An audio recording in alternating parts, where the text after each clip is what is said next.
तपाईँ हेर्दै हुनुहुन्छ टिभी पञ्चली, सबै सत्य अनि समाचार प्रस्तुत गर्दछ। नमस्कार, टिभी पञ्चली 8K न्युजमा स्वागत छ। सुरु गरौँ टिभी पञ्चली टप 10 न्युजबाट। रु 18 लाख अनुदान वितरण। तनहुँको बन्दीपुर गाउँपालिका 5 स्थित याम्पा दुग्ध उत्पादक सहकारी संस्थामा दूध बिक्री गर्ने कृषकलाई अनुदान बापत रु 18 लाख वितरण गरिएको छ। उत्पादनका आधारमा अनुदान वितरण गर्ने नीति बमोजिम गाउँपालिकाले प्रोत्साहन स्वरूप सो रकम प्रदान गरेको हो। गाउँपालिकाका अध्यक्ष पूर्णसिंह थापाले सोमबार रकम वितरण गर्दै कार्यक्रमलाई आगामी वर्ष पनि निरन्तरता दिने जानकारी दिनुभयो। सो सहकारी संस्था मार्फत दूध बिक्री गर्ने 152 कृषकले अनुदान बापतको रकम प्राप्त गरेका छन्। सबैभन्दा बढी याम्पास्थित नमुना गाई फार्मका सञ्चालक पुष्प गैरेले रु 1,11,000 अनुदान रकम प्राप्त गर्नुभएको छ भने सबैभन्दा कम पाउनेले रु 3,000 बुझेका छन्। वैकल्पिक मार्गबाट सवारीका साधन कुद्न थाले। बाढीले जिल्लाका पश्चिमी भेगका सडक पक्की र झोलुङ्गे पुल क्षतिग्रस्त छ। गत असार 1 र यसपछिका लगातारको अकल्पनीय बाढीले सडक र पुलमा क्षति पुगेपछि जिल्लाका हेलम्बु 5 पोखरी थाङपाल र इन्द्रावती गाउँपालिका तथा मेलम्ची नगरपालिकाका विभिन्न गाउँ र सडक सञ्चालनबाट सम्पर्क टुटेका छन्। अहिले स्थानीय तहले वैकल्पिक सडक सञ्चालनमा ल्याउने प्रयास गरिरहेका छन्। बाढीका कारण हेलम्बुमा सडक यातायात पूर्ण रूपमा टुटेकाले वैकल्पिक सडक सञ्चालनमा ल्याएर पनि पालिकालाई सडक सञ्चालनमा जोड्ने प्रयास थालिएको गाउँपालिका अध्यक्ष निमा ग्याल्छिन शेर्पाले जानकारी दिनुभयो। बेनीमा आग लागि 2 पसलमा क्षति। म्याग्दीको सदरमुकाम बेनी बजारमा आग लागि हुँदा 2 पसल जलेर पूर्ण रूपमा नष्ट भएका छन्। बेनी नगरपालिका 8 स्थित न्यू रोडमा अवस्थित रघुगङ्गा डेरी र नयन स्टोर्समा आज बिहान आग लागि भएको हो। आग लागिबाट मानवीय क्षति भएको छैन। नेपाली सेना, नेपाल प्रहरी, सशस्त्र प्रहरी बल र स्थानीयवासीको सहयोगमा आगो नियन्त्रणमा लिएको छ। आग लागिबाट लाखौं मूल्यको सामान जलेर नष्ट भएको नयन स्टोर्सका प्रोपाइटर जगन्नाथ शर्माले जानकारी दिनुभयो। चितवनमा चिकित्सा शिक्षा परीक्षा कोटाभन्दा उत्तीर्ण कम। चिकित्सा शिक्षाको स्नातक तहको केही तहमा शिक्षण संस्थाले प्राप्त गरेको कोटाभन्दा उत्तीर्ण हुने संख्या कम भएको छ। चिकित्सक शिक्षा आयोगले हालै लिएको परीक्षामा कम विद्यार्थी उत्तीर्ण भएका हुन्। विद्यार्थी कम भएपछि निजी शिक्षण संस्था सञ्चालक अन्यलमा परेका छन्। विभिन्न विश्वविद्यालयका आङ्गिक र सम्बन्धन पाएका गरी स्वास्थ्य स्नातक पढाउने 76 क्याम्पस छन्। आयोगले हालै सार्वजनिक गरेको नतिजा अनुसार धेरै स्नातक कार्यक्रममा कोटाभन्दा कम विद्यार्थी उत्तीर्ण भएका छन्। आयोगले यही साउन 9 देखि 13 गतेसम्म लिएको स्नातक तहको विभिन्न प्रवेश परीक्षामा ज्येष्ठ नागरिकलाई घर घरमै खोप।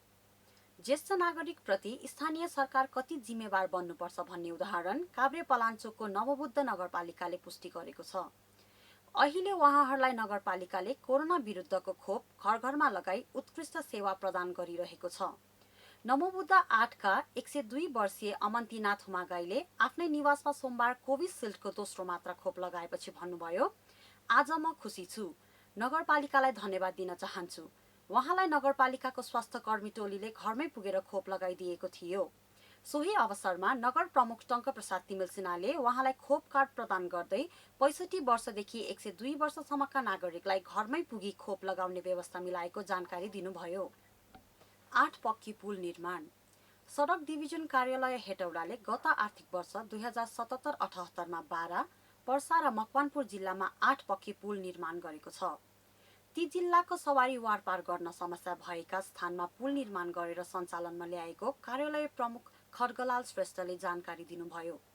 साथै सङ्घीय सरकार अन्तर्गत रहेको उक्त कार्यालयले गत आर्थिक वर्षमा नै 32.36 किलोमिटर सडक कालोपत्र गरेको छ। त्यस्तै 19.10 किलोमिटर सडक ग्राभेल समेत गरेको छ। साथै ती जिल्लामा कुल 37.35 किलोमिटर सडक मर्मत गरेको छ। राजमार्ग स्तरोन्नति तथा पुनर्स्थापना कार्यक्रम अन्तर्गत 20.65 किलोमिटर र रणनीतिक सडक मर्मत सम्भार सडक बोर्ड अन्तर्गत 16.70 किलोमिटर सडक मर्मत गरिएको कार्यालयका सूचना अधिकारी लोमस उपाध्यायले जानकारी दिनुभयो। दार्चुला ट्विन घटना छानबिन समिति बैतडी प्रस्थान। महाकाली नदीमा जयसिंह धामी बेपत्ता भएको घटनाको छानबिन गर्न गठित समिति 8 दिनपछि यहाँबाट फर्किएको छ। यही साउन 15 गते तुइनबाट सो नदी तर्ने क्रममा धामी बेपत्ता हुनुभएको थियो। गृह मन्त्रालयका सहसचिव जनार्दन गौतमका नेतृत्वमा गठित सो समितिका सदस्य आज घटनाबारे थप बुझ्न बैतडी जाँदै हुनुहुन्छ। समितिले बैतडी हुँदै महेन्द्रनगरसम्म घटनाबारे जानकारी लिने र महाकाली नदीसँग जोडिएका जिल्लाका सुरक्षा अधिकारीसँग भेटघाट गर्ने बताइएको छ। बागलुङमा लोकबाजा संग्रहालय बन्दै। काठेखोला गाउँपालिका 4 तङराममा लोकबाजा संग्रहालय बन्ने भएको छ। यसका लागि गाउँमैत्री अक्षय कोषले पूर्वाधार निर्माण र लोकवाद्य यन्त्र सङ्कलनको काम अघि बढाएको छ। विश्वभरका देशको प्रतिनिधित्व हुने गरी लोकबाजा संग्रह गर्ने महत्त्वकांक्षी लक्ष्य अक्षय कोषले लिएको छ।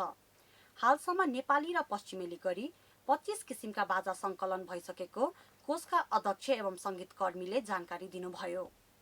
सम्पर्कमा नआउने ठूला करदाताको सेवा बन्द गर्ने तयारी। काठमाडौँ महानगरपालिकाले घर जग्गा र सम्पत्ति कर नतिर्ने ठूला करदाताको सेवा बन्द गरिदिने भएको छ। विगत 28 वर्षदेखि कर नतिर्ने करदातालाई सार्वजनिक सूचना मार्फत सम्पर्कमा आउन आग्रह गरिँदै आएको थियो। गत असार 16 गते कामपाले पहिलो चरणमा कर तिर्न आनाकानी गरेका 20 ठूला करदाताको नाम सार्वजनिक गरेको थियो। यसपछि केही सम्पर्कमा आए। आउने मध्ये केहीले पहिलो किस्ता स्वरूप केही रकम बुझाएका छन् भने केहीले विवरण पेश मात्र गरेका छन्। कतिपयले विवरण पेश गर्ने समय माग गरेका छन् भने कतिपय अझै सम्पर्कमा नआएका बताइएको छ। राउटे बस्तीमा 3 को मृत्यु। कर्णालीका जंगलमा फिरन्ते जीवन बिताउने राउटे बस्तीका 3 जनाको मृत्यु भएको छ। यसै महिनामा उनीहरूको मृत्यु भएको हो। एक हप्ताको फरकमा 28 वर्षीय मानसिंह र 31 वर्षीय दलबहादुर शाहीको मृत्यु भएका सल्यान जिल्ला प्रहरी कार्यालयका प्रहरी नायब उपरीक्षक गोविन्द थापाले जानकारी दिनुभयो। सुर्खेतको गुर्बाकोट स्थित कालीमाटी गाउँपालिकाबाट सल्यानको काल्चे खोलामा उनीहरू सरेका थिए। दुवैको मृत्यु भएपछि परम्परा अनुसार दाह संस्कार पनि गरिएको थियो। परम्परा अनुसार मान्छे मर्दा ठाउँ सार्ने राउटे सोही गाउँपालिकाको काल्चे खोला नजिक सरेका हुन्। यसअघि गुर्बाकोट गाउँपालिकाको आँपसोतीमा रहँदा एक बालिकाको मृत्यु भएको थियो। तीनै जनाको मृत्युपछि अहिले उनीहरूको संख्या 140 रहेको प्रहरी नायब उपरीक्षक थापाले उल्लेख गर्नुभयो। यी त रहे टिभी पञ्चली टप 10 न्युजहरू। हामी यसरी नै यहाँहरूलाई सूचना प्रदान गरिने रहनेछौँ।